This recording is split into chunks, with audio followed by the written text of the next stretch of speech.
isang tao kapag lalong pinagbabawalan ay mas lalong nagnanais na makatikim ng kalayaan. Sa kagustuhang maging malaya, nagiging biktima tayo ng sitwasyong hindi natin napaghandaan. Ikaw kabarangay, anong pangyayari sa buhay mo ang hindi mo napaghandaan?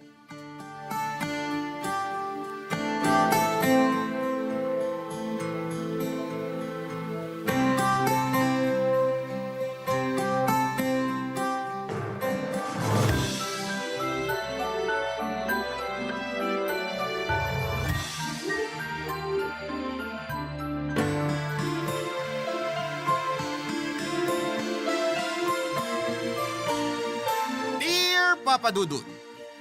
Magandang araw sa inyo, Papa Dudut. Ako po si Natty, 42 years old na sa ngayon at isang single mom. Bago ko po simulan ang kwento ko ay gusto ko po munang ipaalam sa inyo na matagal na po akong nakikinig sa programa ninyo. Nagsimula po ako sa pakikinig sa radyo hanggang sa nalaman ko na may mga upload na rin po kayo sa YouTube. At nagla-live airing na rin po kayo araw-araw sa inyong Facebook page sa Barangay LS 97.1. Kaya naman ngayon ay naisipan ko na rin pong sumulat sa inyo para ibahagi ang kwento ko. Papadudot na ulila po ako sa ama noong 15 years old pa lamang ako. Kaya ang nanay ko na ang mag-isang nagpalaki sa akin. Bunso ako sa aming magkakapatid at 3 lamang kami at 2 taon lang ang mga pagitan namin. Bata pa lamang ako ay naranasan ko na ang pagiging mahigpit ng nanay ko. At mas lumala yon noong nawala na si tatay na tanging kakampi ko sa buhay ko. Mula kasi sa tradisyonal na conservative na pamilya si nanay, kaya napakahigpit niya sa aming magkakapatid. Kahit nung nabubuhay pa ang tatay ko ay siya pa rin ang mas nasusunod. Si nanay naman ang namili ng kurso namin sa kolehiyo kaya lahat kaming magkakapatid ay nagtapos ng business administration. Nagkaiba lang kami ng major. Gusto kasi ni nanay na matuto agad kami sa pagnenegosyo dahil yun daw ang mag-aahon sa amin sa kahirapan. Hindi naman po kami yung masasabing talagang mayaman pero dahil madiskarte si nanay ay nabigyan niya kami ng magandang buhay kahit siya lang ang mag-isang nagtataguyod sa amin. Ginamit po ni nanay ang minana niyang lupa sa mga yumaon niyang magulang at yung perang naiwan ni tatay. Kasama na roon ang sariling ipon niya mula sa tindahan ng karne at bigasan sa palengke para maipagawa ang apartment niya na may 2 palapag. 6 ang unit na pinapaupahan namin. Yung 3 unit na nasa 2nd floor ay pinalagyan niya ng 3 double-deck bed para gawing bed space for rent. Marami rin kasing eskwelahan na malapit sa area namin kaya karamihan sa mga bed spacer doon ay mga estudyante. Papadudot kahit sa mga nakakarelasyon namin ay kontrolado rin ni nanay. Hindi sapat sa kanya yung may maayos na trabaho lang. Mas gusto niya yung masasabing successful na sa buhay o di kaya ay galing sa may kayang pamilya ang mapapangasawa namin. Ang kaso'y taliwas sa inaasahan niyang naging first boyfriend ko. At kahit na hindi naman kami nagkatuluyan, parang buong buhay ko nang dinala ang pagkakamaling yon, Papadudot.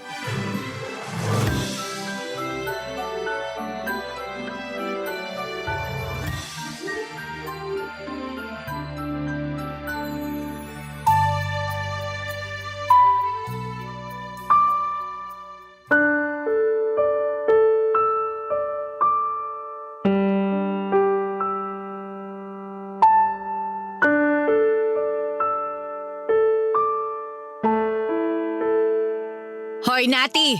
Sino na naman ang pumaporma sa'yo? May nakapagsabi sa akin na may bago ka na naman daw manliligaw ah. Sino na naman po nagsabi sa inyo niyan? Hindi na mahalaga kung sino yung nagsabi sa akin. Ang ipinupunto ko rito, hindi ka na dapat nakikipagrelasyon sa kung sino-sino. Pasensya na po kayo, Nay, pero nasa tamang edad na naman po ako eh. Hindi niyo na po ako kailangang paghigpitan. 37 na ako, baka nakakalimutan niyo. Wala akong pakialam sa edad mo. Hanggat hindi ko nakikilala yung manliligaw sa'yo, hindi ka pwede makipag-usap sa kanila. Ako magdidesisyon, naiintindihan mo? Bakit po sina ate at kuya pinayagan niyo na mag-asawa? Nakapag-asawa sila kasi ako ang pumili ng mapapangasawa nila. Kaya ikaw, hanggat wala kang nahahanap na matinong lalaki, wag na wag kang magtatangka na magpakilala sa akin ng kahit na sino lang, ha? Nay naman, paano naman po ako makakahanap ng katulad ng napangasawa ni ate? Tsaka kung magpapakasal man po ako, gusto ko dun talaga sa taong mahal ko at hindi sa nireto nyo. Hindi kayo aasenso sa puro pagmamahal lang. Na hindi naman po porket pipiliin ko yung mahal ko, wala na akong gagawin para mapabuti yung buhay ko. Nakapagtapos po ako ng pag-aaral. Tsaka malakas pa ako kaya kayang-kaya ko pa maghanap ng trabaho. Hindi ko naman po kailangang iasa sa mapapangasawa ko yung magiging kinabukasan ko eh. Kahit na! Isipin mo naman yung magiging kahihiyan ko kung mag-aasawa ka ng kapos sa pera.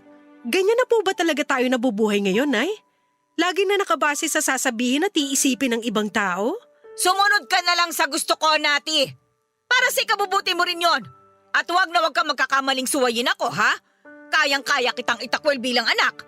At isa pa, kung gagawin mo yon, ikaw pa lang ang pinakaunang susuway sa akin sa pamilyang ito.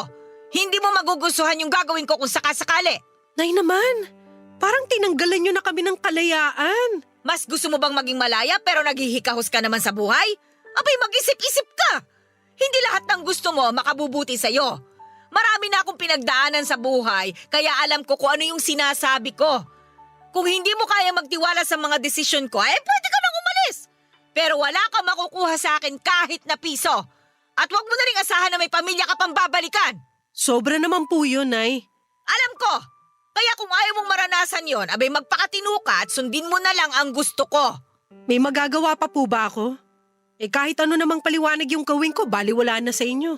Ay, buti alam mo. Walang ibang masusunod sa pamilyang ito kung hindi ako. Lahat ng meron kayo, galing sa akin. Matuto kayong tumanaw ng utang na loob. Sana po, hinayaan nyo na lang kaming tumayo sa sarili naming mga paa, kesa habang buhay kaming magbabayad ng utang na loob sa inyo. Tumigil ka na nga dyan. Asikasuhin mo na lang yung mga apartment. Singilin mo na yung mga nangako magbabayad nung nakaraang buwan. Kapag hindi pa rin nakabayad, palayasin mo na. Hindi yung marami ka pang sinasabi dyan. Wala ka pa namang napapatunayan. Papadudot, sakal na ako noon sa paghihigpit ng nanay ko. Ilang beses ko na rin sinubukang makawala sa kanya pero lagi siyang nagbabanta na itatakwil niya ako bilang anak niya. Nahirapan ako sa sitwasyon ko at hindi ko rin maiwasang makaramdam ng inggit sa mga kabatch ko na may mga sarili ng pamilya. Kahit yung nakarelasyon ko noong college ay kasal na rin. Hindi ko lang maialis sa isipan ko na kung yung kinasal sa kanya, kung ako yung kinasal sa kanya, masaya na sana ako sa pamilyang meron ako. Kaya naman sa sobrang higpit ni nanay ay tumandang dalaga na lamang ako. Sa katagalan ay nasanay na lamang ako na wala akong social life. Hindi na rin ako nakikipag-usap sa mga lalaki para wala nang manligaw sa akin. Umikot na lamang ang buhay ko sa pagtulong kay nanay sa negosyo niya. Taga-asikaso ako ng mga permit, tagabayad ng bills at kung ano-ano pa. Sa madaling salita, ako ang naging kanang kamay ni nanay, Papa Dudut. At kapalit naman noon ay nagde-deposit siya ng pera sa savings account ko. Lahat ng sweldo ko ay nakadirekta na roon para hindi ko magastos. Katwiran niya ay wala naman akong pagkakagastosan dahil provided naman niya ang lahat kaya ipunin ko na lang daw yon. Hindi naman yun problema sa akin dahil tama rin naman si nanay, Papa Dudut. Kung kailan okay na ako sa pagiging single at nakafocus na lang sa kung paano mapapasaya ang nanay ko ay saka ko naman nakilala ang lalaking muling nagpatibok ng puso ko. Walang iba kundi si Jobert, Papa Dudut. Hindi naman siya kagwapuhan pero matangkad siya, moreno at mukhang sanay na sa kahit na anong trabaho. Noong araw na nagkakilala kami ay naghahanap siya ng mauupahan. Sakto naman na naroon ako sa apartment na pinapaupahan namin para magpalinis ng mga bakanting unit kaya ako ang nakausap niya, Papa Dudut.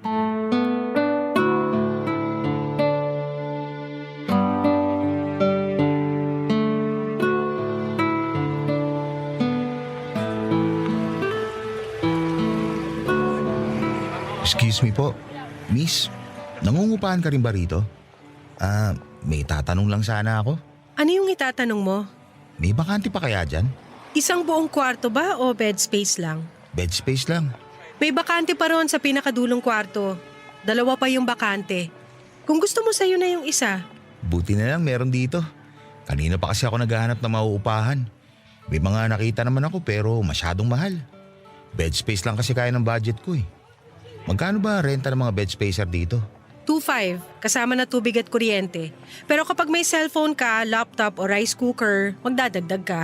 Cellphone lang naman yung meron ako. Add ka ng 100 pesos. Ganun pala rito. Bakit? Namamahalan ka ba sa 100 pesos? Hindi naman. Hindi ko lang inaasahan yung kailangan magdagdag pag may gamit. First time mo maging bed spacer, no? Oo. Galing pa kasi ako ng probinsya. Nagpunta lang ako rito para magtrabaho. Kasama ko nga sana mga tropa ko pero iniwan nila ako eh. Bakit ka naman nila iniwan? Hindi sila natanggap doon sa pinag-a-applyan namin. Yun naman pala eh. Dapat intindihin mo rin sila.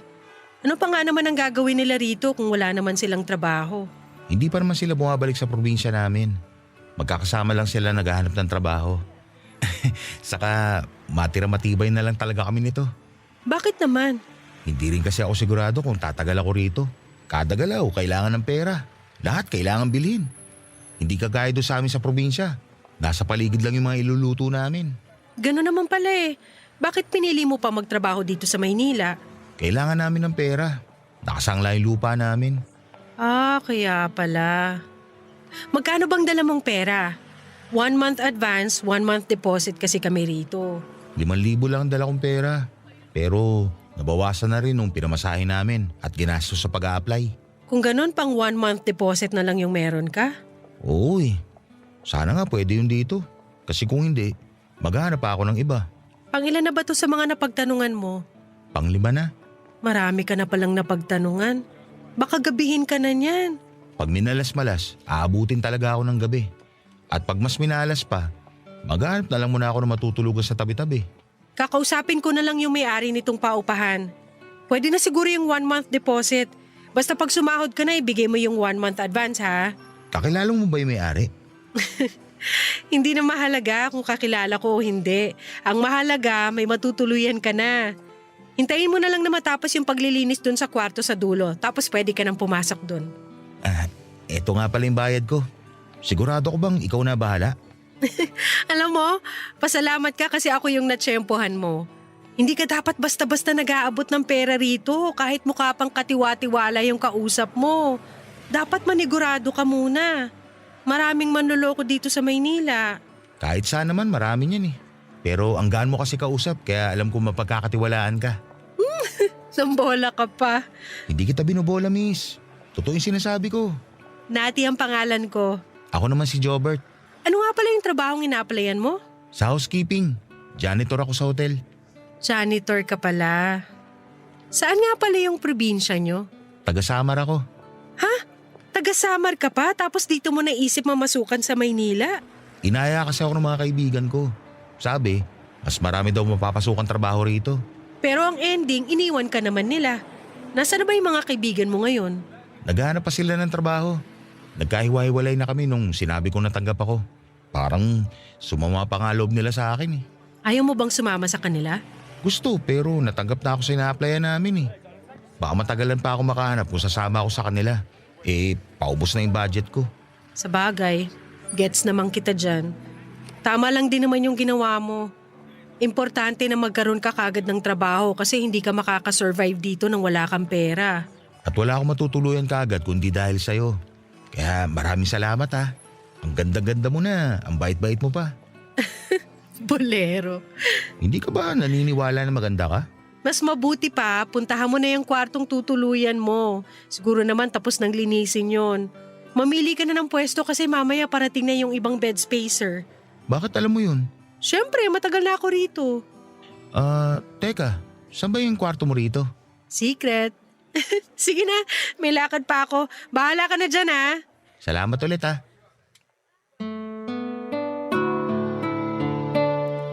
Papadudot, hindi ko sinabi kay Jobert na ako ang namamahala sa apartment na yon at pamilya namin ang may-ari.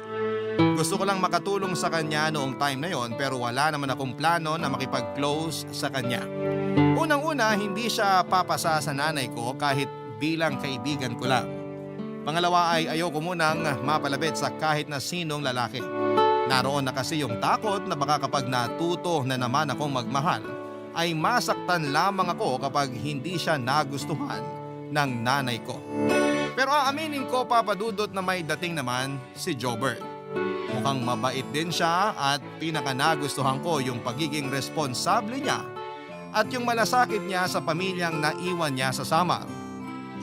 Nang mga sumunod na araw, nakakakwentuhan ko na si Jobert, 9 years ang tanda ko sa kanya. 28 pa lang kasi siya noong panahon na yon. Nalaman ko na marami pala silang magkakapatid. Yung iba pinakupkup na lamang sa iba nilang kamag-anak dahil hindi na kayang buhayin ng mga magulang niya. Parehong magsasaka ang mga magulang niya at masyado na ring matanda para magtrabaho pa. Hindi nga nagtagal ay inamin ko na rin sa kanya na kami talaga ang may-ari ng paupahan. Nagulat siya nang sabihin ko yon. Nakaramdam din siya ng hiya dahil masyado na raw siyang naging feeling close sa akin. Papa Dudut, sinabi ko naman na ayos lang yon. Pero kung gusto niyang makipagkaibigan ay hindi ko siya mapagbibigyan. Hindi ko sinabi ang kadahilanan at hindi na rin naman siya nangulit dahil nahihiya na siyang makipag-usap sa akin noon. Ilang buwan pa ang lumipas, Papa Dudut, at sa tuwing pumupunta ako sa paupahan, walang pagkakataon na hindi kami nakakapag-usap ni Jobert.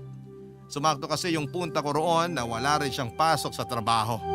At kahit ayaw kong makipagkaibigan sa kanya, habang tumatagal ay unti-unti na rin akong bumibigay, Papa Dudut. Barangay Love Stories. Barangay Love Stories. Papa Dudut, simula nang lumambot ako kay Jobert ay pumayag na akong maging magkaibigan kami. Bagamat alam ko na sigurado magagalit ang nanay ko. Ibinigay ko sa kanya ang number ko at tuwing gabi kami ang madalas na magkausap. Tumatawag pa nga siya minsan. Yung biruan namin at masayang kwentuhan ay inaabot pa ng hanggang madaling araw. Papa Dudut, kahit malapit na kami ni Jobert sa isa't isa ay hindi ko pa rin hinahayaan na humigit pa roon ang samahang meron kami. Wala kasi noong madalas na kaming nakakapag-usap ay napansin ko na mas nagiging sweet na rin sa akin si Jobert. Batid ko na hindi normal sa magkakaibigan lang ang mag-update sa ginagawa ng isa't isa. Madalas pa siyang magpaalala sa akin na huwag akong magpapalipas ng gutom dahil magagalit daw siya. Corny mang pakinggan, pero kilig na kilig ako sa ganong galawan niya noon. Pero tuwing naiisip ko si nanay ay bigla na lang akong nawawala ng gana. Itinigil ko ang pakikipag-usap kay Jobert. Hindi na ako nag-reply sa mga text message niya at hindi ko na rin sinasagot ang mga tawag niya kahit pa ulit-ulit pa niyang ginagawa yon. Tuwing pumupunta naman ako sa apartment ay itinataong ko na lamang na may pasok siya. Pero noong huling punta ko, Papa Dudut, ay hindi ko akalain na naroon pala siya kaya hindi na ako nakaiwas pa.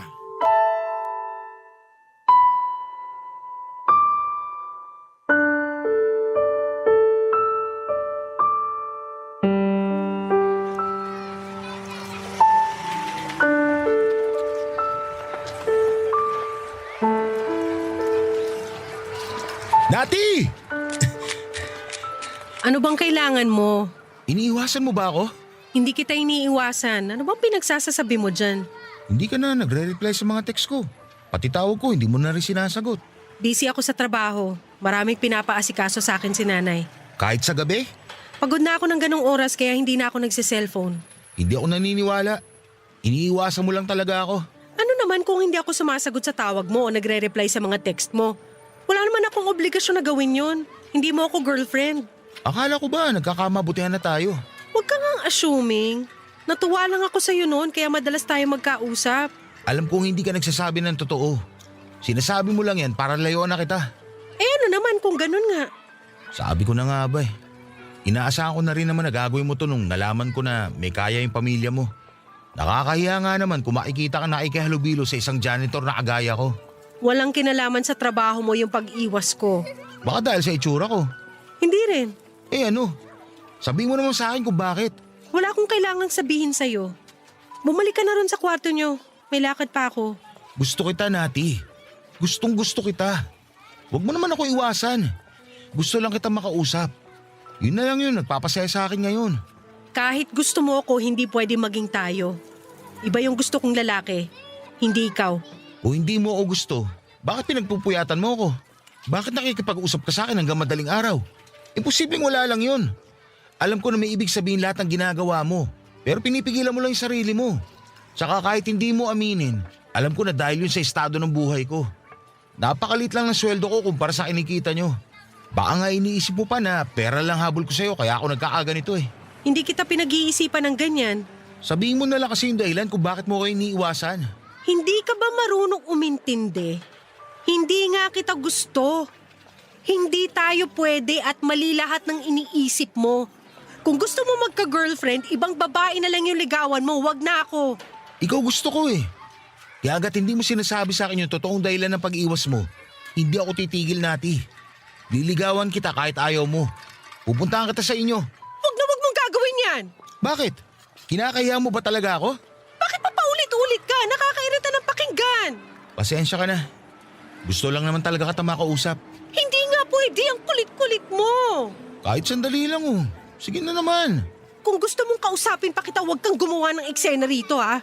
Isa pa wala ka sa lugar para pilitin ako makipag-usap sa'yo. Kapag sinundan mo pa ako, palalayasin na kita rito. Wag naman. Kailangan ko na matutuluyan. Pwes huwag kang makulit. Matuto kang lumugar.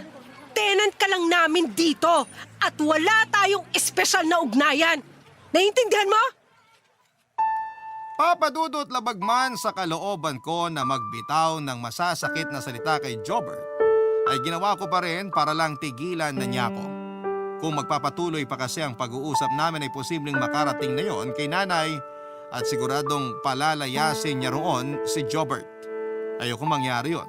Alam ko kung gaano kahirap ang sitwasyon niya at ayoko nang makadagdag pa sa iniisip niya. Iniwasan na rin ako ni Jobert matapos ko siyang sabihan ng mga masasakit na salita.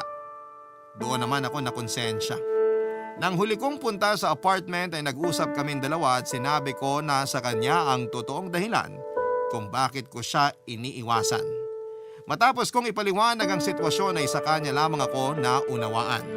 Sa huli tumuloy pa rin si Jobert sa pangliligaw sa akin at sinagot ko naman. Pero may usapan kami na walang dapat na makaalam tungkol sa relasyon naming dalawa.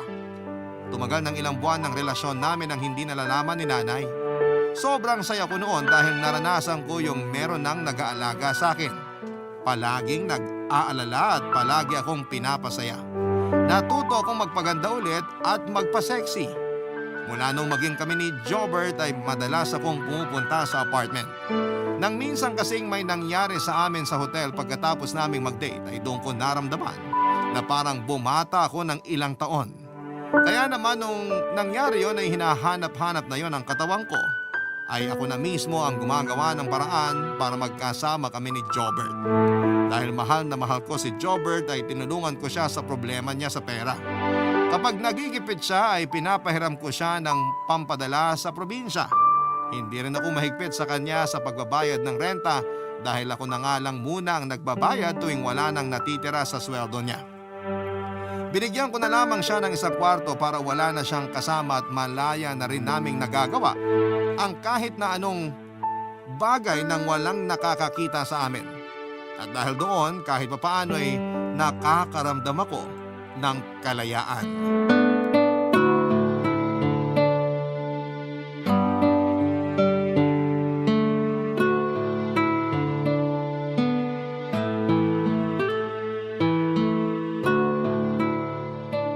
Mahal, kailangan ko nang umuwi. Maagang nagigising si nanay. Kapag kinatok niya ako sa kwarto tapos hindi ko siya pinagbuksan, malalaman niya na wala ako roon. Mamaya na. Ihatid naman kita eh. Pero mahal, mag-aalas 3 na ng umaga.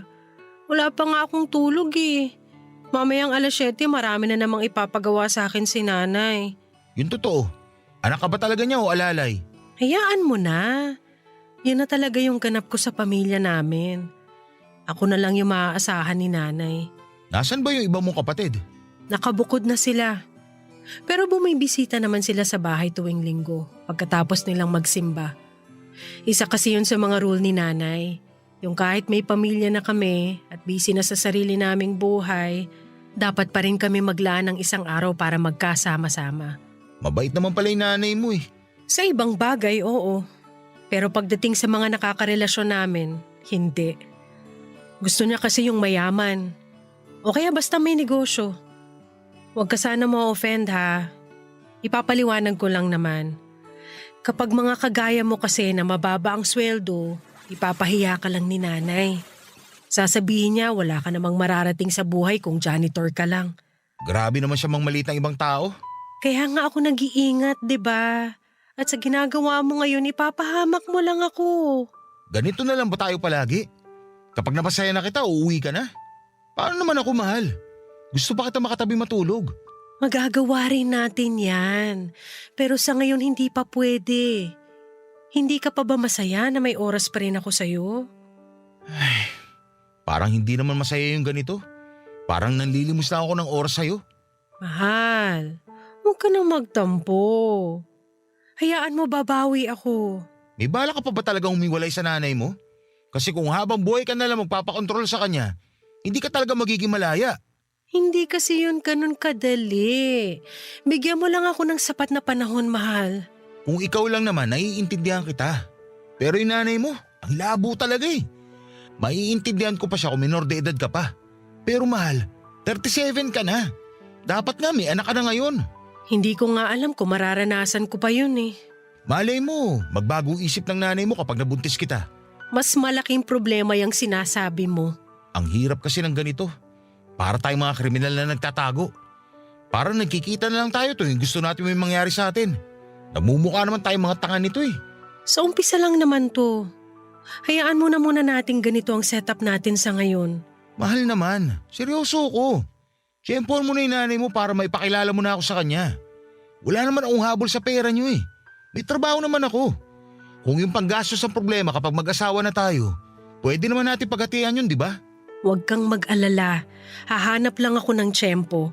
Masasabi ko rin to sa nanay ko. Pero sa ngayon, konting tiis muna, ha? Ano pa nga bang magagawa ko? Wala naman eh. Sige na, magbihis ka na. Ihatid na kita sa inyo. Kahit hindi mo na ako ihatid, kaya ko ng sarili ko. Delikado sa labas. Huwag na matigas yung ulo mo. Oh, sige na, oo na. Magpapahatid na ako. Nga pala, huwag ka muna pumunta rito mamayang gabi. Ha? Bakit? Baka makahalata na yung nanay mo. Sa susunod na linggo na lang ulit. Sa bagay. Pero mamimiss kita, mahal. Mamimiss din naman kita eh. Pero sabi mo nga, di ba? Tiis-tiis muna.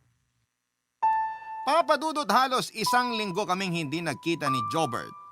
Nag-uusap naman kami sa text o sa tawag pero naging madalang na rin yon kalaunan. Gayunpaman kahit ramdam ko na medyo lumalayo na sa akin si Jobert ay hindi ako nag-isip ng kung ano-ano. Iniisip ko na lamang na para sa ikabubuti ko rin ang ginagawa niya. Madalas na kasi siyang nag-overtime sa trabaho kapag wala naman siyang pasok ay umi-extra siya bilang labor sa panibagong apartment na pinagagawa ni nanay.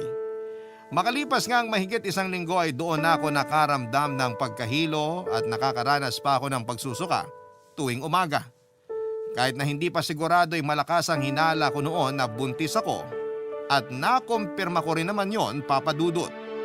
Magkahalong saya at takot ang nararamdaman ko ng mga oras na yon.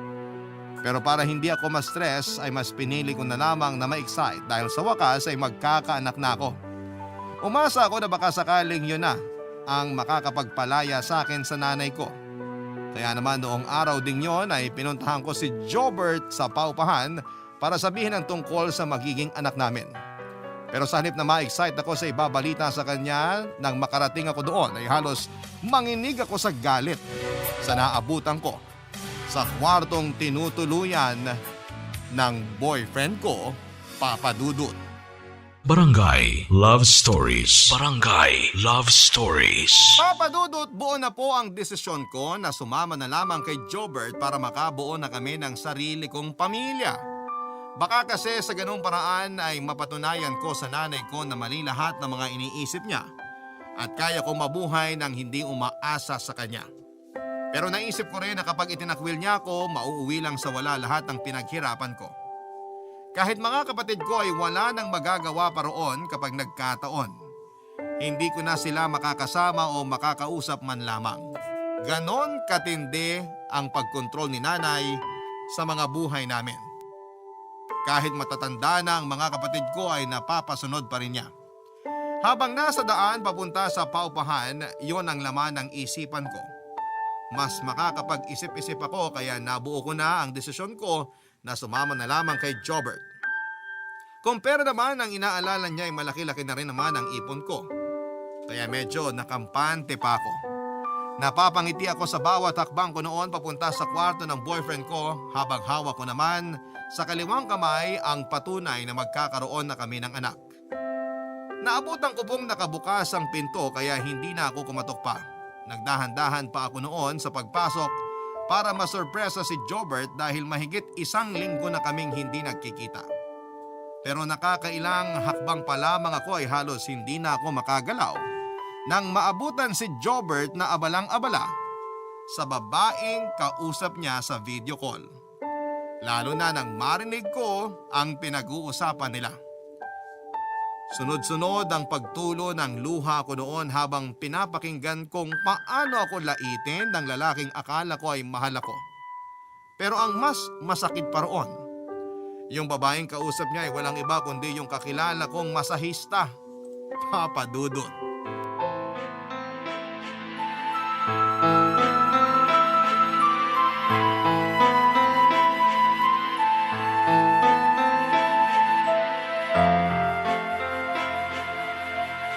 Uy!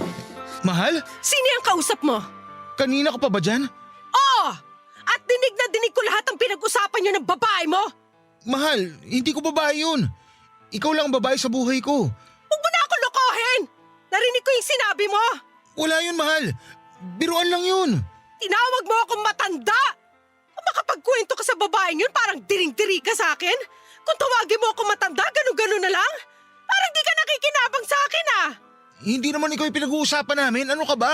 Anong hindi? Narinig ko yung pangalan ko! Ano? Hindi ka na makapagsalita? Itatanggi mo pa? Hindi ako tanga, Jobert! Pasensya na. Pasensya na? Yun lang ang masasabi mo? Ininsulto mo yung buong pagkatao ko? Akala ko pa naman mahal mo talaga ako. Yung pala ginagamit mo lang din ako para makaluwag-luwag ka. Ginawa mo akong palabigasan. Wala na akong mapagpipilian. Gipit na ako nun. At nung nakilala kita, nakakita rin ako ng oportunidad. Kaya sinamantala ko na. Ang kapal na mukha mo! Hayop ka! Huwag ka nga sumigaw dyan. Nakakahiya sa ibang tenant dito. Mas nakakahiya ka! Pagkatapos kitang tulungan, nagawa mo akong lokohin! Hahanap ka ng ala na ipapalit sa akin sa isang masahista pa! Masarap pa siya magmasahe? Ha? Kaya ka bang dalhin sa langit? Oo! Masarap! Mas masarap siyang kasama. Mas bata. Hindi kagaya mo na malapit na mag-40. Pero kala mo teenager ka pa kung pagbawalan ng nanay mo. Sa tingin mo, may mararating ka kung sunod-sunura ka lang naman sa nanay mo mata pobre? At ikaw, sa tingin mo, may mararating ka sa pagiging mayabang na janitor? Kapal na mukha mo? Buti sana kung napakabuti mong tao eh. Bilib na sana ako sa'yo. Dahil sa mga kinuwento mo, pero sigurado ako na inimbento mo lang din lahat yon para makakuha ka ng pera sa akin! Kung sabihin ko nga na hindi totoo lahat ng yun, may mababago pa ba? Wala na, di ba? Hindi pa rin kita mahal at hindi pa rin kita magugustuhan. Hayop ka! Demonyo ka talaga! Hayop na kung hayop pero nakakasawa ka na. Matagal na ako nagtitisa yung matanda ka. Akala mo ba? Nag-e-enjoy talaga ako tuwing pupunta ka rito gabi-gabi? Nagtitiis lang ako kasi kailangan ko ng pera. Pero ang totoo, sukang-suka na ako sa'yo. Kahit anong paganda pa yung gawin mo, amoy langis na panghilot ka. Wow! Parang luging-lugi ka pa sa akin ah. Ha! Para sabihin ko sa'yo, tinitiis ko lang pero amoy tulok ka, tanga. Hindi kita pinupula kasi mahal kita. Pero ngayong alam ko na yung ugali mo, pareho lang pala sa pagkatao mo. Mabaho! Pati laway mo malansa! Mas malansa pa sa ihi ng kambing, buisit ka! Ang sakit mo magsalita. Masakit kasi totoo! Kung magkakasakitan lang din pala tayo, mas mabuti pa maghiwalay na tayo. Mas mabuti pa nga! Pero bago yun, magbalot-balot ka na ng mga gamit mo kasi palalayasin na kita rito! Ano? Bakit? Ano bang inaasahan mo? Patitirahin pa rin kita rito pagkatapos ng ginawa mo? Bobo ka ba? Kapal mo naman! Ako nagbabayad ng renta mo! Kaya paalisin kita rito kung kailan ko gusto! Magbabayad naman ako eh. Kahit maging bed spacer na lang. Wala! Anong bed spacer? Nakuha mo pang mamili! Malis ka na! Bilisan mo mag-empake ng mga gamit mo! Pauupahan ko agad tong kwarto! Baka naman pwedeng bigyan mo pa ako kahit 1 buwan lang. Ano to, gaguhan? Ha? Humihirit ka pa talaga ng 1 buwan? Kapal talaga ng apag mong kumag ka? Wala! Hindi na ako maaawa sa isang oportunista kagaya mo! Umalis ka na rito! Nati naman. Kahit isang... Kung ka tumira sa babae mo! Wala ka ng lugar dito!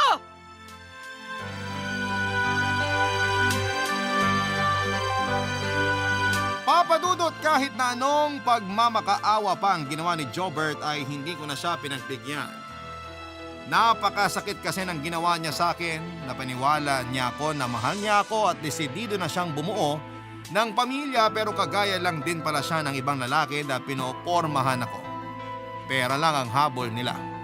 Wala nang nagawa si Jobert nang sapilitan ko siyang pinalaya sa paupahan namin. Hindi ko na siya siningil sa mga utang niya. Ang gusto ko lang noon ay hindi ko na siya makita pa. Pero kahit na nakalis na siya sa apartment namin ay problemado pa rin ako noon kung paano itatago kay nanay ang pagbubuntis ko. Nung hindi pa malaki ang tiyan ko ay hindi ko pa masyadong inaalala si nanay. Pero nung medyo lumalaki na, nakahalata na rin siya. Umiiwas na lamang ako na magkasama kami ng matagal at tuwing pinupunan niya ako ay sinasabi ko na medyo napaparami lang ang kain ko kaya mabilis akong tumataba. Pero ang hindi ko alam ay nagdududa na pala sa akin ng nanay ko kaya nagtanong-tanong siya sa mga tenant sa paupahan namin. Doon ko lang napagtanto na kahit na anong pag-iingat namin noon ni Jobert ay may mga nakakakita pa rin sa amin na madalas kaming magkasama noon, Papa Dudut.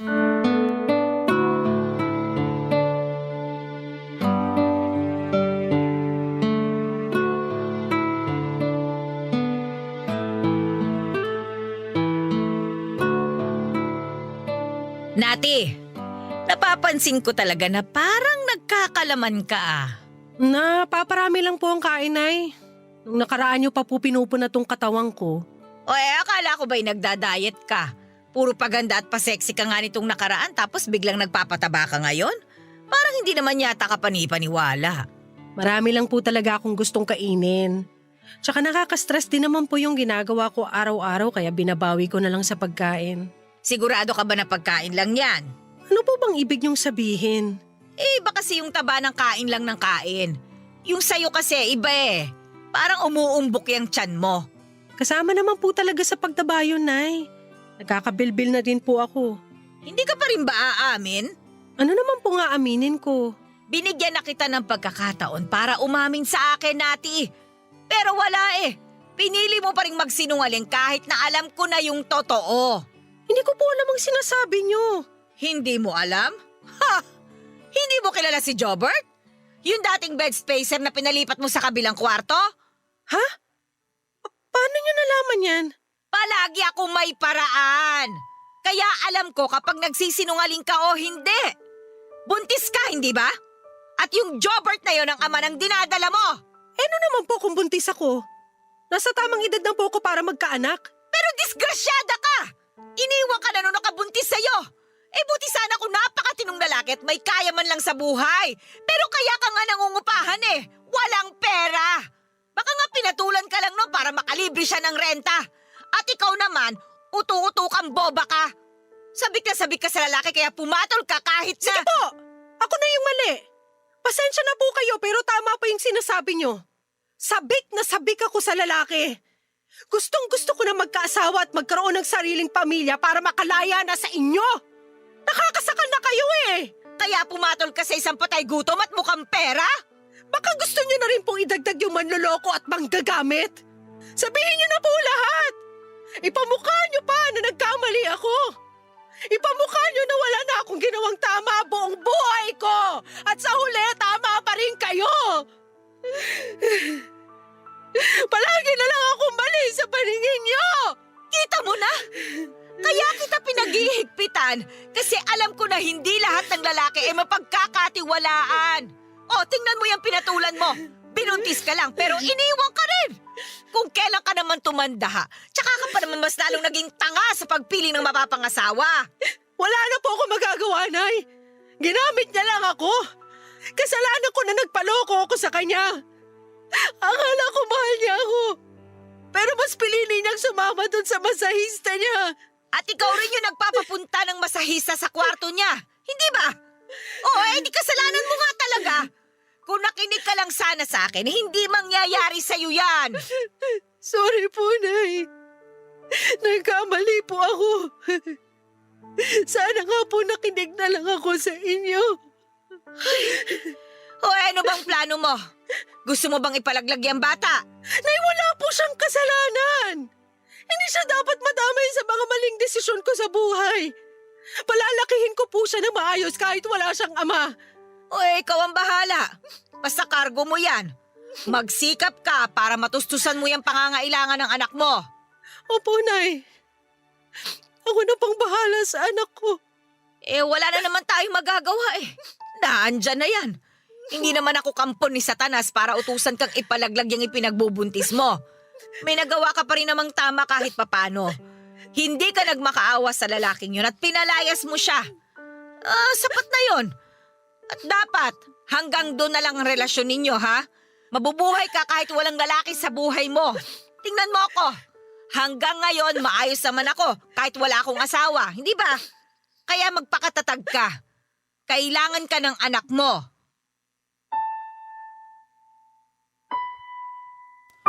Papadudot na paluha ko sa mga sinabing yon ni nanay. Sa kabila ng pagiging mahigpit niya ay taglay pa rin niya ang puso ng pagiging isang ina. Sa wakas ay binigay na rin niya ang inaasam kong kalayaan. Hinayaan na niya ako na magdesisyon para sa aming mag-ina at para magawa ko yon ay bumukod na ako at nagpa siyang lumayo na muna. 2 taon lang mula nang umalis ako ay nakilala ko naman si Francis. Isa siyang pulis at byudo na siya at may 2 anak na babae. Lalaki naman ang naging anak ko at napamahal din agad sa kanya. Sa ngayon, Papadudot, ay nagpaplano na kaming magpakasal at may basbas na rin po yon ni nanay. Kahit na hindi pa nga kami kasal ni Francis ay meron na agad regalo ang nanay ko. Napaluhan na lamang ako nung malaman ko na ililipat na sa akin ang titulo ng paupahan namin, Papadudot. Bukod sa malaking tulong yon para sa amin ng anak ko ay napakasaya ko dahil naalala pa rin ako ng nanay ko. Hindi niya ako kinalimutan.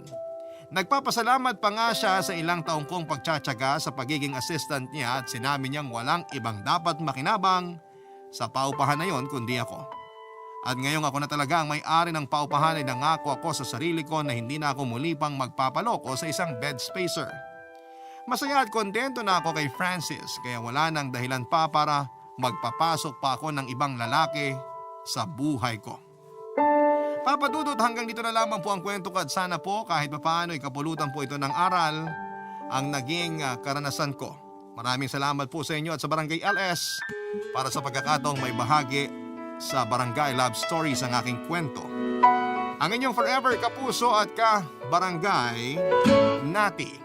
Nagustuhan ng iyong napakinggan? Ituloy yan via live stream sa www.gmanetwork.com/radio.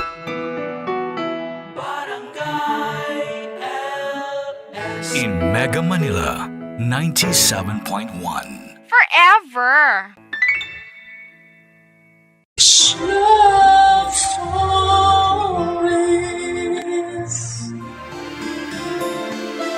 Hindi matatawaran ang sakripisyo ng isang ina.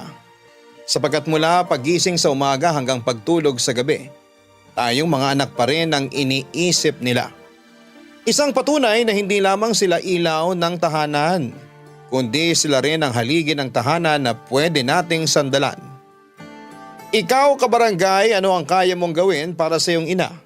Para tumbasan ang mga naging sakripisyo niya. Dear Papa Dudut, magandang araw po sa iyo at sa mga nakatutok sa inyong programa. Nung minsan ko pong napakinggan ang mga kwento ninyo sa Spotify. Na-inspire din po ako na magpadala ng liham sa inyo para i-share ang kwento ko. Tawagin niyo na lamang po ako sa pangalang Calvin. Yan po kasi ang nickname ko, taga La Paz po ako sa Leyte. Sa ngayon po ay 21 years old na ako at kasalukuyang nag-aaral sa kolehiyo sa kursong architecture. Papadudot, ang tiyahin ko ang nagpalaki sa akin. Mula nang kupkupin niya ako ay mama na ang gusto niyang itawag ko sa kanya. 7 years old na ako nung iwan ako ng nanay ko. Hindi raw kasi pinanagutan ng tatay ko ang tunay kong ina, kaya siguro nawalan siya ng amor sa akin. Buti na lamang at mapagmahal talaga si mama, kaya hindi niya ako pinabayaan. Lahat ng responsibilidad na iniwan ng biological mother ko ay siya na ang sumalo. Mula nang iwan ako ng nanay ko ay wala na akong naging balita pa sa kanya. Hindi ko na rin siya hinanap dahil kontento na ako kay mama at kina lolo't lola na lagi akong kinukumusta. Kahit nasa ibang bansa na sila ay hindi nila ako nakakalimutan, Papa Dudut. Sobra kong hinangaan si mama kasi 18 years old pa lamang siya noong kupkupin niya ako. Nag-aaral pa siya noon at nagpa-part-time job pero hindi niya ako nagawang pabayaan. Noong nag-aaral pa siya ay kasama pa namin sa bahay sina lolo at lola. Pero nang makatapos siya ng pag-aaral, natuloy na sa pagmamigrate sina lolo at lola kasama ang iba pang kapatid ni mama. Si mama naman ay ayos na raw siya dito sa Pilipinas kaya hindi na siya sumama pa. Sa tagal na naming magkasama ni mama ay naging malapit talaga kami sa isa't isa, Papa Dudut. Kapag magkausap kami para lang kaming magtropa. Mas gusto nga po niya na parang kaibigan lang yung turing ko sa kanya. Pero syempre hindi ko pa rin inaalis ang pagbibigay ng respeto sa kanya dahil para sa akin, siya na talaga yung magulang ko, Papa Dudut.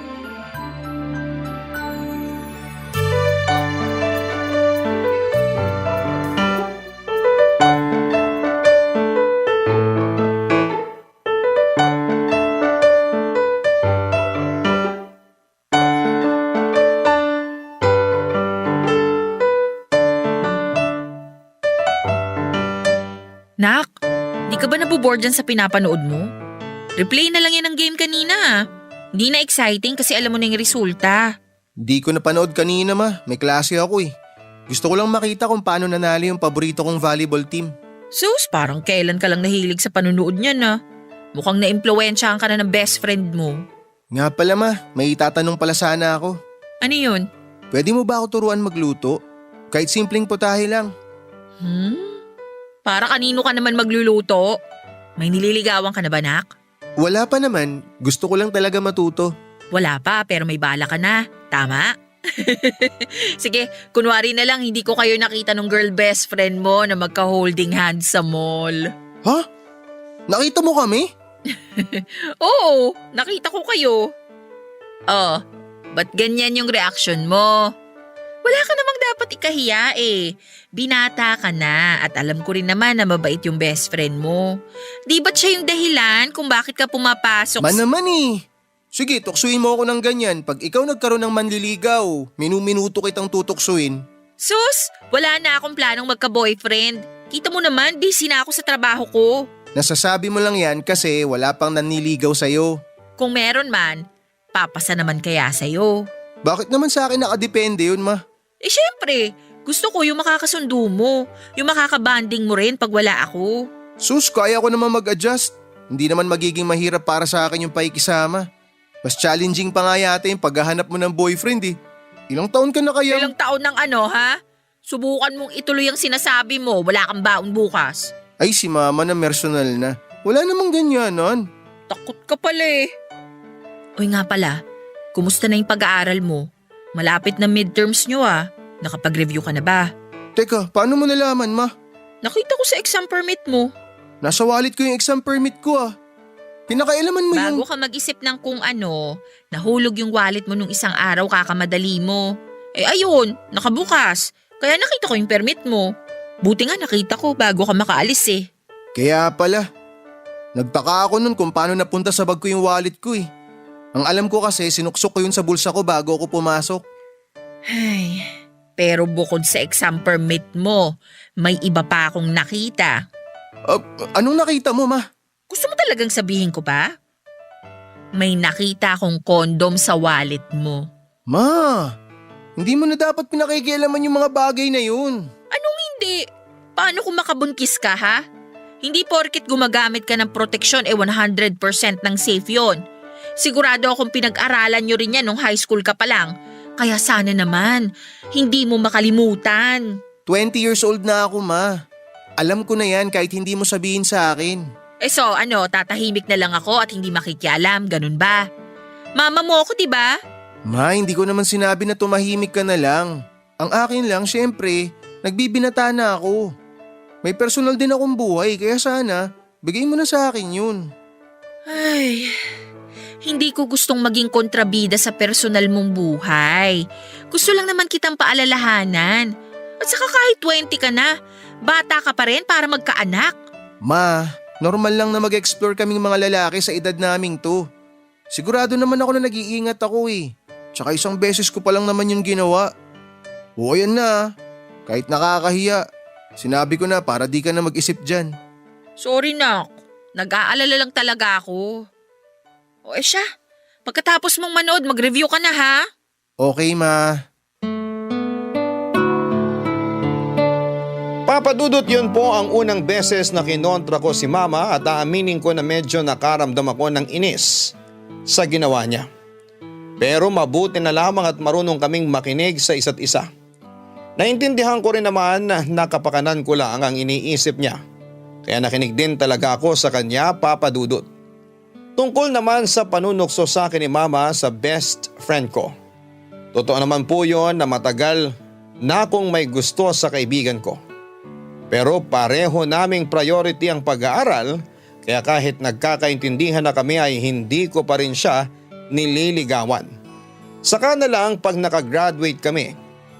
Nang minsang bumisita sa bahay ang pinakamalapit na kaibigan ni mama, aksidente ko pong narinig ang pag-uusap nila.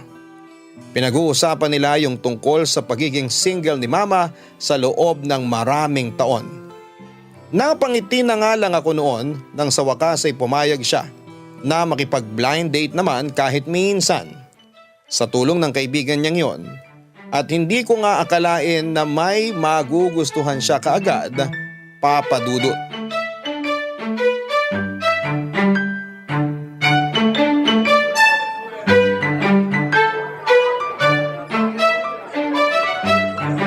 Ma, isang oras lang lunch break namin. Kailangan ko rin makabalik sa school. 10 minutes bago yung klase ko. Ayos lang yun nak. May gusto lang kasi akong ipakilala sa'yo. Hi, ako nga pala si Nick. Ikaw si Calvin, di ba? Ako nga po. Kaibigan po ba kayo ni mama? Anak, maliligaw ko siya. Ha? Agad-agad, ma? Makariya ka naman dyan.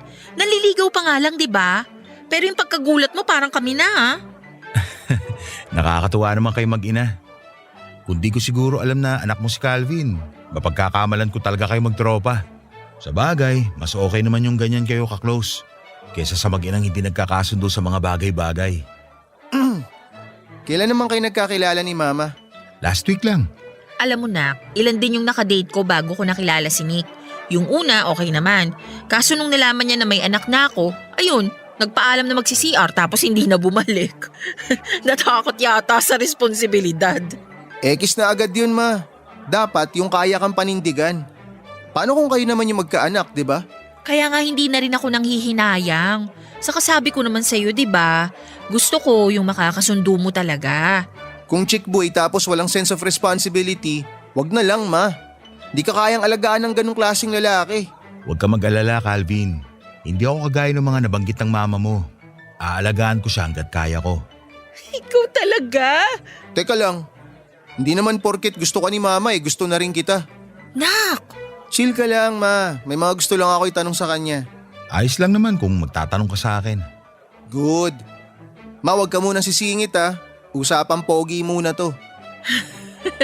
Okay, Nak. Ilang taong ka na? 32. Matanda lang ako ng… Alam ko, mas matanda ka lang na 1 taon kay mama. Wala ka pa ba naging asawa? O kaya naanakan? Wala pa. Binata pa talaga ako. Hindi ko kasi noon priority yung pagkakaroon ng girlfriend. Ganun yata talaga pag breadwinner ng pamilya. Pero ngayon, syempre medyo nagkakaedad na. Wala na sa kalendaryo yung edad kaya sinet ako ng pinsan ko sa isang blind date. Hindi na ako tumanggi pa. Buti na lang, mama mo kagad yung nakilala ko. Ano naman nagustuhan mo sa mama ko? Ang totoo niyan, unang kita ko pa lang sa kanya, gusto ko na kagad siya. Kahit hindi pa siya nagsasalita. Ang gaan ng aura niya eh.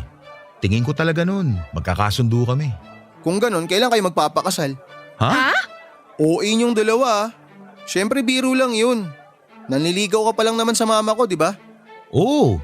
Saka kaya ko naman maghintay kahit gaano pa katagal bago ako sagutin ng mama mo. Sige, pasado ka na. Ha? Pasado ako saan? Naku, ganyan talaga yung anak ko. Dapat pumasa ka rin muna sa kanya. Talaga? Naku, buti na lang pala. Pero sa tingin ko, magkakasundo naman kaming dalawa. Tama ba ako, Calvin? Depende. Kaya huwag ka munang kampante. Alagaan mo si mama at lagi mo siyang irespeto. Kapag sinaktan mo siya, ako makakalaban mo. Anak, parang sobra naman yata yun. Basta magagawin ko po yun. Para saan pa't naging anak niyo ako? Hayaan mo na, Via. Ganyan din naman ako sa mga kapatid kong babae, kaya naiintindihan ko siya. Salamat ha. Sige ma, kailangan ko na umalis. Doon na ako sa school maghihintay para di ako malate sa susunod na klase ko. Teka nak, hindi ka pa kumakain. Busog na ako sa mga ngiti mo ma. Masaya ako para sa'yo. O paano? Maiwan ko na kayong dalawa ah. Papadudot kahit nagulat ako na may nagustuhan na kaagad si mama sa mga naka-blind date niya, ay napangiti naman ako dahil unang tingin pa lang ay alam ko ng matinong lalaki yung magiging boyfriend niya kung sakali. Ganon kasi talaga tulad kay Nick yung gusto ko para sa kanya. Marespeto, marunong makisama at breadwinner pa ng pamilya, kaya alam kong kaya niyang panindigan si mama. Ilang buwan lang matapos ipakilala sa akin ni mama si Nick ay sinagot na rin niya ito. Hindi na ako nagulat dahil kitang-kita ko naman noon kung gaano nila kagusto ang isa't isa.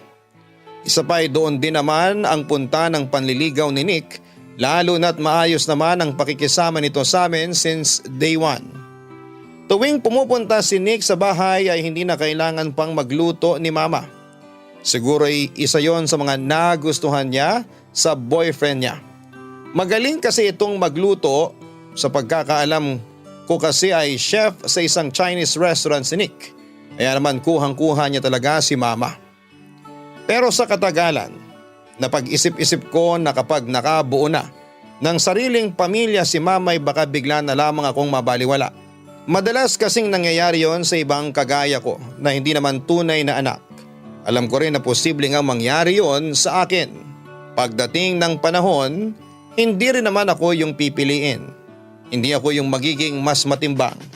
Kaya noong nalaman ko na balak na nilang magkaanak dahil alanganin na ang edad ni mama, nagbago yung pakikitungo ko sa kanya, Papa Dudut. Barangay Love Stories. Barangay Love Stories.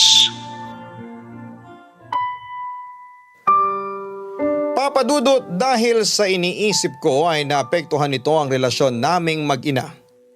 Hindi na ako sumasabay sa kanya sa pagkain at lagi na akong nagpapalipas ng oras sa kwarto ko at nagpapanggap na nagre-review.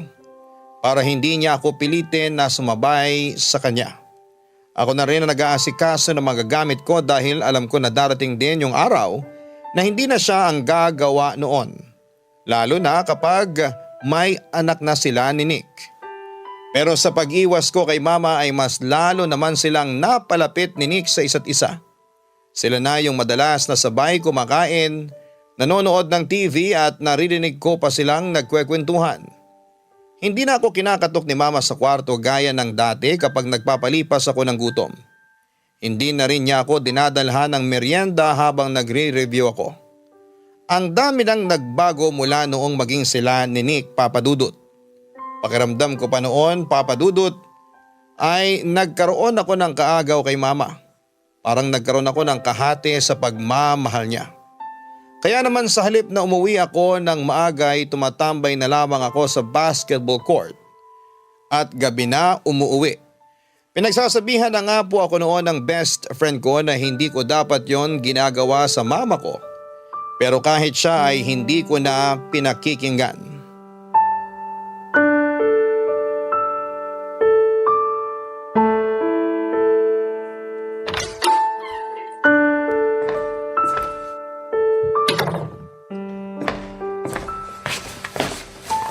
Bakit ngayon ka lang? Gabi na. Linyahan ng mga nanay. Linya ko talaga yon kasi ako yung nanay mo. Calvin, tapatin mo nga ako. May problema ka ba? Pakiramdam ko kasi nitong mga nakaraang araw lumalayo ka na sa akin. O baka naman may ginagawa ka ng kalokohan. Kita mo na ma, bilis mo manghusga. Di ka naman ganyan dati ah. At hindi ka rin ganyan dati. Ano ba tong ginagawa mo ha? Baka mamaya, nagpapabaya ka na rin sa pag-aaral mo. Di ako nagpapabaya sa pag-aaral ko. Kung ganon, may problema ka ba sa school? Bakit ka nagkakaganyan? Kanina pa ako tawag ng tawag sa'yo pero hindi mo sinasagot. Anak naman, nag-aalala rin ako. Sana naman hindi mo nakakalimutan na may nanay ka pang naghihintay sa pag-uwi mo. Talaga ba ma? May naghihintay pang nanay sa akin? Eh ang busy-busy mo nga dun sa Nick na yun eh. Sa sobrang saya nyo, di mo na ako napapansin. Ano? Paanong hindi napapansin? Eh wala namang nagbago sa atin kahit naging kami naninik ah. Saka Tito Nick, yun ang dapat na itawag mo sa kanya. Hindi kayo magkaedad lang kaya dapat matuto ka ring rumispeto dun sa tao. Respeto? Wow! Paano ko i-respeto yung taong nilalayo ka sa akin? Sige nga ma, sabi mo nga. Hindi ako inilalayo sa'yo ni Nick. Saan ba nanggaling yung idea na yan? Hindi mo ba napapansin ma? Kayo na lang palagi ni Nick yung magkasama. Kayo na yung sabay lagi kumain, kayo na rin yung sabay manood ng TV. Minsan nga lumalabas pa kayo ng di ko alam eh. Eh di ba sa'yo na rin mismo nanggaling na kapag personal na buhay, bigay ko na sa'yo yon? Eh di ganun din sa akin. Saka sa ating dalawa ako yung mas matanda. Nasa tamang edad na ako para doon. Ikaw nag-aaral ka pa at kailangan mo pang magtapos bago ka mag-focus sa ibang bagay. At yung sinasabi mo na kami lang lagi ang sabay kumain? Di ba lagi ka namang nagkukulong sa kwarto mo? Akala ko busy ka sa pag-aaral kaya hindi na kita iniistorbo. Yung paglabas namin, hindi ko na yun kailangan pang ipaalam sa'yo. Grow up, Calvin. Hindi ka na dapat ganyan mag-isip. Dumating lang yung Nick na yon, nagbago ka na ma. Siguro kaya ka nagkakaganyan kasi nagpaplano na kayo magka-baby no? Pag may anak na kayong dalawa, wala na akong ganap dito sa bahay na to. Baka nga paalisin mo na ako eh. Ano? At bakit ko naman yun gagawin sa'yo? Anak kita. Hindi kita paalisin dito kahit na magkaroon pa kami ni Nick ng mga sarili naming anak. Ikaw yung panganay ko. Kahit anong mangyari, may lugar ka na sa puso ko at sa buhay ko. Kung gano'n naman pala, bakit parang di ko na yun maramdaman? Sorry kung hindi yun ang nararamdaman mo. Pero anak, hindi totoong lumalayo na ako sa'yo. Ikaw yung gumagawa nun sa akin. Akala ko nga parte lang talaga yun ang pagbibinata mo. Kaya unti-unti ko na rin sinasana yung sarili ko. Pero masakit din pala. Mahirap din pala kasi nasanay na ako na sobrang close tayo. Nasanggang dikit tayo. Hindi na natin pwede ipilit yung ganun ma. Kasi ngayon may Nick ka na sa buhay mo. Hindi na pwedeng lagi tayo magkasama. Lalo na pag nagkaanak kayo. Masakit yun ma, sa totoo lang. Pero ngayon pa lang sinasanay ko na yung sarili ko. Para pag nangyari yun, kaya ko na. Di na ganun kasakit. Kung ganun, bakit iba ipinaparamdam mo sa akin? Hindi ba dapat ngayon natin sinusulit yung panahon na nagkakasama pa tayo? Tapos ngayon, ganyan pa yung ginagawa mo. Gabi ka na umuuwi. Pinag-aalala mo ako ng sobra. Eh paano kung may mangyari sa'yo sa labas? Ma, sige na, tama na. Pagod ako eh. Gusto ko na magpahinga. Pero anak, kailangan nating pag-usapan ng maayos. Pasensya na pero walang magandang patutunguhan tong usapan nating to. Parehong mataas mga emosyon natin. Di tayo magkakasundo. O sige, magpahinga ka na muna.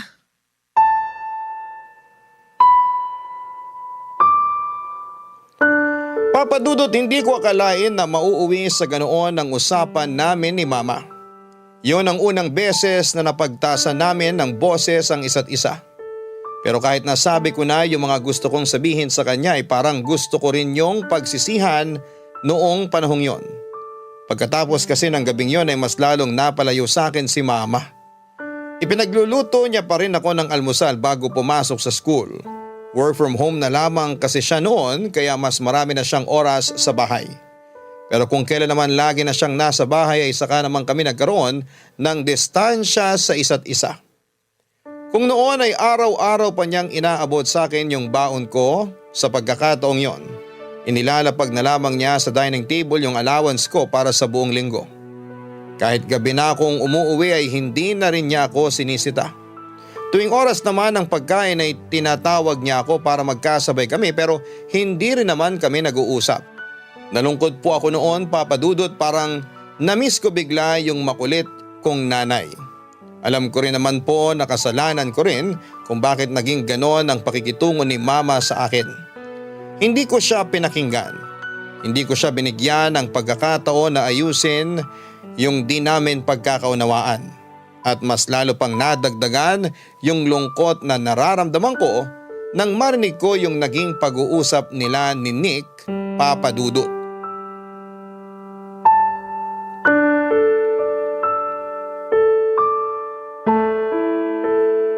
Han, ba't parang ang tahimik mo ngayon?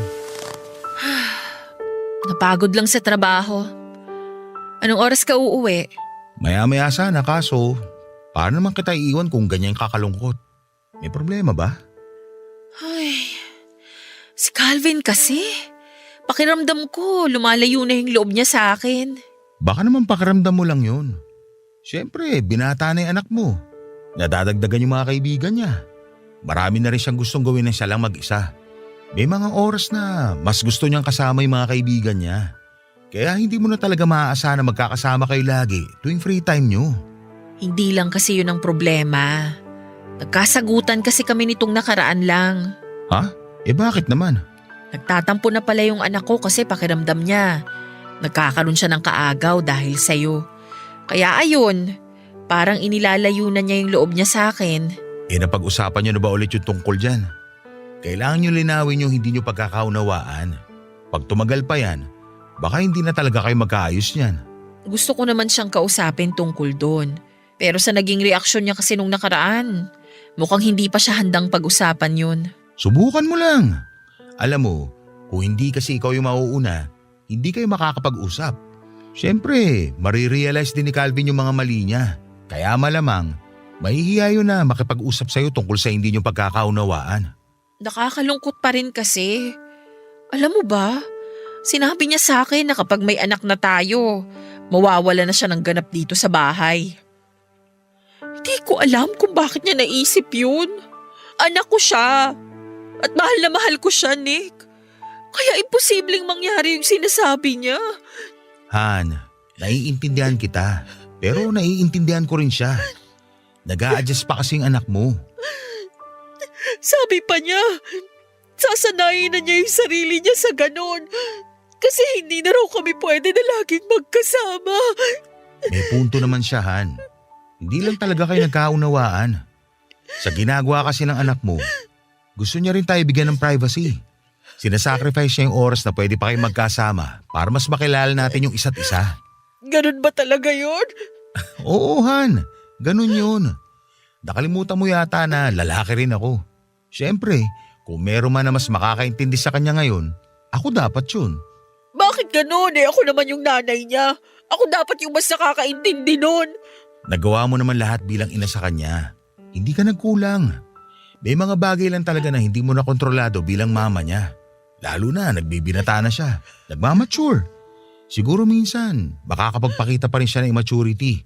Pero wala naman siyang magiging improvement kung hindi siya dumaan sa ganun. Alam mo, hindi talaga ako nagsisisi na ikaw yung pinili ko. Kasi ngayon pa lang, alam ko nang hindi ka lang sa anak natin magiging mabuting ama, kundi pati na rin kay Calvin. Salamat, Han, ha? Buti na lang nandyan ka palagi para sa akin. Drama naman. Basta ha, mag-usap ulit kayo ni Calvin. Kailangan niyo yun. Oo na. Kung magkasagutan man kami ulit, mas lalawakan ko na lang siguro yung pangunawa ko. Kung magkakasagutan kayo, pwede rin naman ako maging referee. Aabutan ko na lang kayo ng gloves tapos doon nyo na lang ilabas mga hinanakit nyo sa isa't isa. Magboxing kayo. Papawis lang ba? Loko ka talaga. Umuwi ka na nga. Ayoko. Dito ako matutulog. Oy, hindi pwede. Bakit hindi pwede? Natatakot ka ba sa akin? O baka naman natatakot ka na hindi mo kayanin karisma ko kaya… Kapal mo talaga. Umuwi ka na. Papadudot matapos kong marinig yung pag-uusap nila ni Nick. Lalo akong nakonsensya sa ginawa kong pananagot kay mama. Kung tutuusin ay hindi naman naging sagabal sa samahan namin yung relasyon nila ni Nick. Akala ko kasi kagaya lang din ng ibang lalaki yung naging boyfriend niya. Yung tipong magaling lang sa simula. Yung mabait lang sa una para magpa-impress. Pero pag sinagot na ay doon na lalabas yung tunay na ugali. Pero iba si Nick. Naramdaman ko talaga na pure yung intention niya para sa mama ko. Isa pa ay hindi rin po siya nagpatawag na tito. Mas gusto niya rin yung parang magkaibigan lamang kaming dalawa. Para hindi ako mailang sa kanya kaya Nick pa rin ang tawag ko sa kanya kahit sila na ni mama. Matapos ang gabing yon ako na mismo ang nag-isip ng paraan para makausap si mama. Gusto ko kasi noon na humingi ng tawad sa kanya. At para magawa ko yon ay hiningi ko rin ng tulong ng best friend ko. Nagtanong ako sa kanya kung anong pwede kong gawin para makabawi sa nanay ko. Hindi ko na kasi kakayanin kung tatagal pang ganon ang pakikitungo namin sa isa't isa. Kung merong mang mas dapat magbaba ng pride sa amin, ako yon at hindi si mama. Sa laki ng utang na loob ko sa kanya. Ilawakan ko pa sana yung pangunawa ko at hindi naging makasarili. Pero bago ko yon magawa ay may isang pangyayari na nagpayanig sa katatagan ko noon, Papa Dudut. Barangay Love Stories. Barangay Love Stories. Papa Dudut, akala ko noon ay narealize ko na kung gaano kahalaga sa akin si mama. Pero may isang bagay pa pala ako na hindi natututunan noon at napagtanto ko lang yon dahil sa nangyari. Nasa school pa ako noon, wala yung instructor namin para sa pang-alaunang klase kaya tumambay muna kami sa basketball court. Sinunda naman ako ng best friend ko. Gusto niya raw kasing kumustahin yung problema namin ni mama. Pero wala akong maikwento sa kanya dahil hindi pa naman kami nakakapag-usap.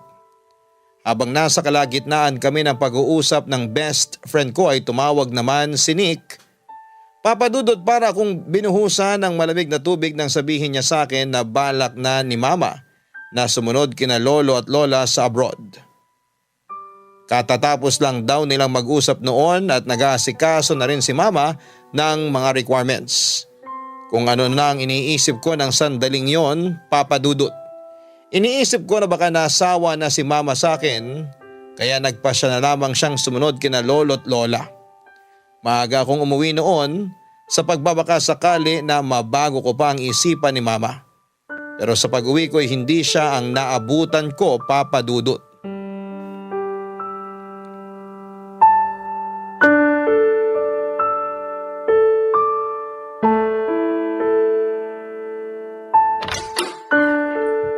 Ma?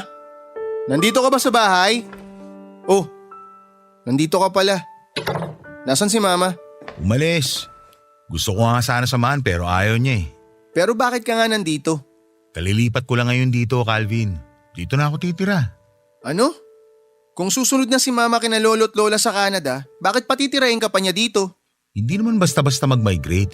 Mahabang proseso yon. Pero habang nag-aasikaso pa kami, dito na rin muna ako para magkasama pa tayong tatlo. Iiwan niyo ako dito na mag-isa? Akala ko ba mahal ako ni mama? Hindi niya man lang ako sinabihan na aalis na pala siya. Ang totoo niyan, hindi naman talaga aalis ang mama mo. Ano? Ibig mo sabihin, hindi talaga siya magmamigrate sa Canada? Eh sira ulo ka pala eh. Ibang klase rin yung trip mo eh, no? Nakakapikon. Kala ko ba mature ka na? Bakit parang teenager na Calvin pa rin yung nakikita ko sa'yo? Uto-uto. Gusto mo talaga ng away? Suntukan na lang tayo. Doon tayo sa labas. Pangatawanan mo yung yabang mo. Nakakalalaki ka ni. Chill! Masyado ka namang mainit. Hindi ako pumapatol sa bata. Hindi na ako bata. Sige, sabi mo eh. Kaso sa pananalita mo, sa pagiging utu-utu mo, para sa akin, bata ka pa rin. Ano ba talagang gusto mo mangyari? Yung sirain kami ng mama ko para masolo mo siya? Sirain kayo? Napaka-childish naman ng ideyang yon. Hindi ko ibababa yung sarili ko ng ganon para makasama ang mama mo. Magkakasama kami kasi gusto niya at hindi dahil minanipula ko siya. Yan yung dapat mong maintindihan. Alam mo, kaya ako sinabi na may balak nang umalis yung mama mo kasi gusto kong makita yung magiging reaksyon mo. Akala ko kasi wala ka na talagang pakialam. Tagal na nung naging sagutan nyo pero hanggang ngayon, hindi pa rin kayo nag-uusap. Ano bang plano mo? May plano ako. Inunahan mo lang ako. Pakialamero ka kasi. Hindi ka nakakatuwa. Alam mo ba yun? Alam ko. At ganyan din man yung mararamdaman ko kung ako'y nasa sitwasyon mo. Pero gusto ko lang malaman mo na wala akong masamang intensyon sa ginawa ko. Sa nakikita ko, mabait ka naman. Pero may kulang pa sa'yo. At sino ka naman para pakinggan kita? Walang kulang sa akin. Epal ka lang. Tama ka naman. Wala akong karapatan na makialam. Pero kinausap ako ng mama mo at sinabi niya na kung pwede, kapag nagsama na kami, maging tatay ako sa'yo. Sinabi niya yun? Oo, kita mo na? Ikaw pa rin yung iniisip niya kahit magkakaanak na kaming dalawa. Buntis na siya pero hindi niya masabi sa'yo kasi baka hindi mo yun magustuhan. Akala ba niya magagalit ako sa kanya? Base sa huling pag-uusap niyo, oo.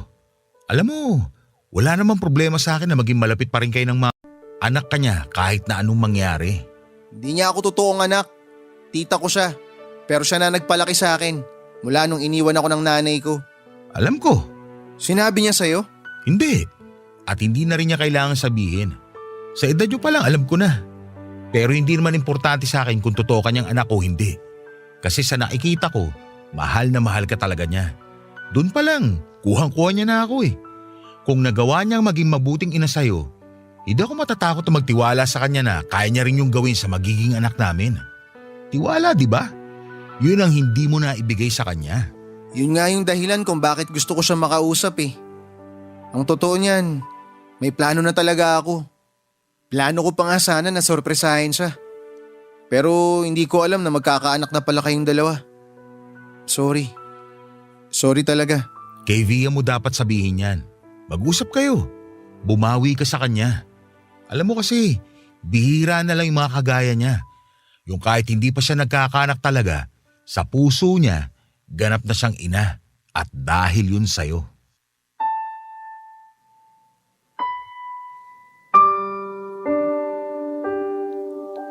Papadudot kahit na hindi naman talaga ako umiiyak. At napaluha ko sa sinabing yon ni Nick. Marami akong na-realize sa ginawa niyang yon. Doon ko napagtanto na marami pa pala akong hindi nauunawaan. Sa dami ng sinakripisyo ni Mama para sa akin ay nagawa ko pang siyang saktan sa mga salitang binitawan ko nung huli kaming mag-usap. Pero sa kabilang banda, nabunutan ako ng tinik noong nalaman ko na hindi naman pala siya aalis. Hindi ko kasi alam kung kakayanin kong mapalayo sa kanya. Aminado naman po ako noon na hindi ko pa kayang tumayo sa sarili kong mga paa. Kaya parang nalusaw yung katatagan na meron ako sa ideyang iiwan na niya ako. Tama naman po si Nick. Dapat ko ring isipin kung ano yung magpapasaya kay Mama. Dapat ko ring matutunan na magtiwala na hindi niya ako iiwanan tulad ng ginawa ng biological mother ko. Siguro'y ganun lang po talaga kapag nakaranas ng iwan ng isang tao. Nandun na yung trauma, kaya kapag na-attach na sa isang tao ay mahirap nang makawala. Mahirap kapag nawala yung taong yon, kaya naman bago pa mahuli ang lahat, ginawa ko na yung dapat kong gawin para makabawi at magpasalamat man lang sa pinakamahalagang babae sa buhay ko, Papa Dudut.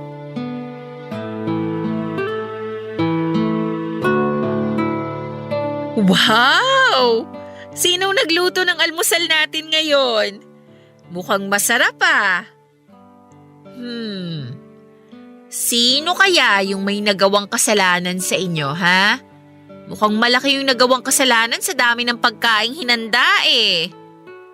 Umamin na yung gustong umamin. Ma, So ikaw yung may pakana nito? Anong nagawa mo, Nak? Nakabuntis ka ba? Kaya… Ann, kumalma ka muna. Painggan mo muna si Calvin. May importante siyang sasabihin sa'yo. Totoo ba yun, Nak? totoo ma. Gusto ko kasi sanang mag-sorry sa nangyari dun sa huli nating pag-uusap. Sa tingin ko, sumobra ako nun. Naging selfish ako. Hindi ko naisip na bukod sa pagiging nanay ko, may personal ka ring buhay. At hindi lang ako yung may karapatan na maging masaya. Sus, ang drama naman ng anak ko. Ayos na yon. Alam mo, bago mo pa to maisip, plano ko na rin sana talaga na kausapin ka. Pero naunahan mo na ako eh. Kinausap ka rin ba ni Nick? Nak, hanggang ngayon ba naman, Nick pa rin ang itatawag mo sa kanya? Di magtatagal magiging asawa ko na siya. Kaya dapat tawagin mo na siyang tito. Hayaan mo na siya, Han. Ako rin naman may gusto nun. Lakas kaya maka-thunders ng tito. Kaya mas okay na yung magtawagan na lang kami sa pangalan para cool. Ay nako, magkakasundo nga talaga kayong dalawa. Pero seryoso anak, kinabahan ako kanina ha. Akala ko kasi nakabuntis ka na kaya kailangan mo nang bumawi sa akin. Praning din talaga to si mama eh. Sabi ko naman 'di ba, isang beses ko lang ginawa yung kalokohan na yun. Nadala lang ako sa tuksuan ng tropa. Alam yan ni Nick. Pag ganitong edad kasi ma, tutuksuin ka talaga pag di ka pa nabibinyagan. So bad influence pala yung mga tropa mo. O dahil dyan, hindi ka lalabas ng bahay ng 1 buwan ha? Ma, 1 buwan? Nick, tulungan mo naman ako kay mama. Bahala ka dyan. Daldal mo kasi. Kung di mo yung sinabi, edi safe ka sana. Hugas plato ka muna ng 1 buwan. Di ba, Han? Hindi lang hugas plato, maglalaba rin yan. Grabe, hustisya naman oh. Hustisya ka pa dyan? Teka nga, bago tayo magkalimutan, kumusta na yung best friend mo? Umamin ka na ba sa kanya? Siyempre, hindi pa. Ayun lang, mahina. Naku, mukhang kailangan mo tong i-coach, Han. Mag one-on-one kayo para matutong manligaw tong binata ko. Kala ko ba gagraduate muna ako bago ako magka-girlfriend? Ay, nagbago na isip ko. Baka kasi maagawan ka pa ng iba. Botong-boto pa naman ako dun sa best friend mo. Si mama naman nakakalimot na. Di ba pag personal na buhay? Oo na. Hindi na ako makikialam. Pero, hindi ka pa rin pwedeng lumabas ng bahay ng 1 buwan. Kaya pagkatapos nating kumain, sisimulan mo na yung hugas plato mong parusa. Tama ako? O tama ako? Mga babae talaga. Laging tama. Pero seryoso ma. Salamat ah.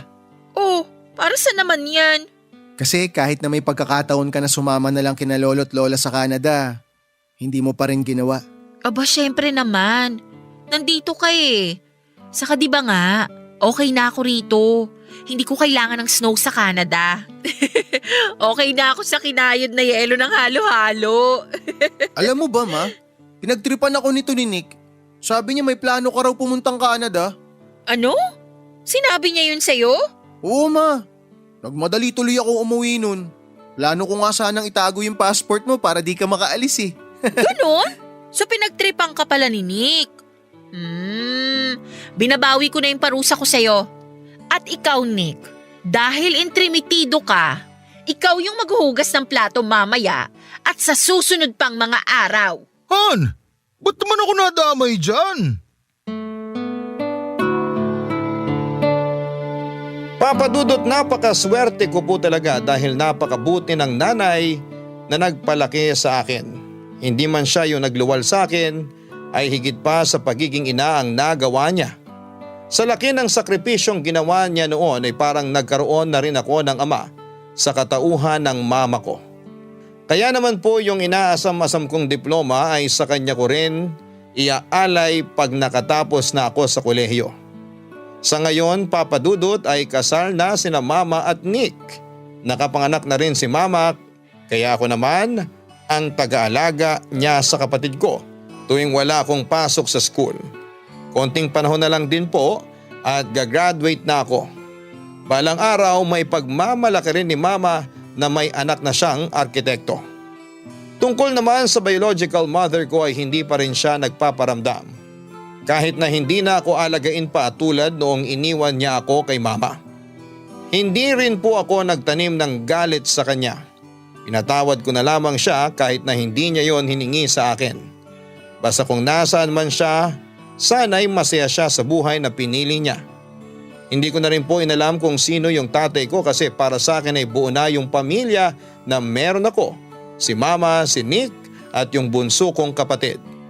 Hanggang dito na lamang po ang kwento ko, Papa Dudut. Maraming salamat po sa paglalaan ninyo ng oras para ibahagi ang kwento ng buhay ko. Maraming salamat din po sa Barangay LS sa pagkakataong ibinigay ninyo sa amin para magbahagi ng kwento dito sa Barangay Love Stories. Mabuhay po kayo, ang inyong forever kapuso at kabarangay, Calvin. Nagustuhan ng iyong napakinggan? Ituloy yan via live stream sa www.gmanetwork.com/radio. Barangay LS 97.1